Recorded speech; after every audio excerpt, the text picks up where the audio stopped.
able to continue in his work. You do have a chief of staff to hire. I know that's his call as well. When is that decision made, do you believe?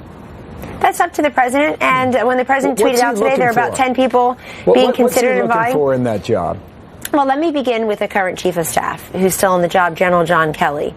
He is in his 5th decade of public service, and this country owes him a debt of gratitude, not the nonsense that's been spewed about him even recently from the left and from this 29-year-old congresswoman who doesn't seem to know much about anything when you ask her basic concepts about the economy, the Middle East, military funding.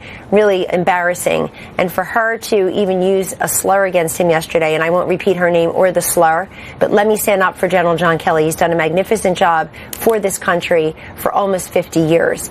And that includes here at the White House as our chief of staff for about a year and a half.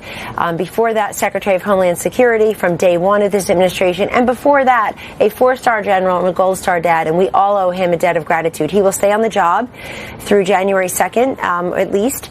And I think there will be a very peaceful and pragmatic transition to the next chief of staff. Okay. But the president has many people who want to serve here. Could he stay past the 2nd of January? Would that be something the president would want?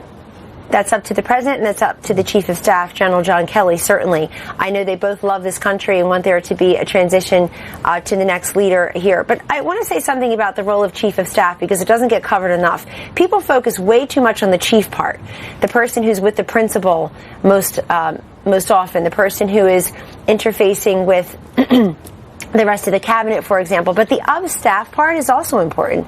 And I think General Kelly's done a great job making sure that different meetings were staffed, making sure that the staff knew what was happening at all times. And so the chief part is important, but the of staff part is very important as well. There are many people working on this complex and throughout the administration. Let's stay in contact. But he needs somebody who he trusts and who is loyal to the country. Right on. I'm out of time, but thank you for yours, and I hope you come back soon. Thank you. Okay, KellyAnne You got Conway, it. thank you. We'll see when that call is made. Thank you very much. Sandra, what else? This is a Fox News alert. Former Trump campaign chairman Paul Mann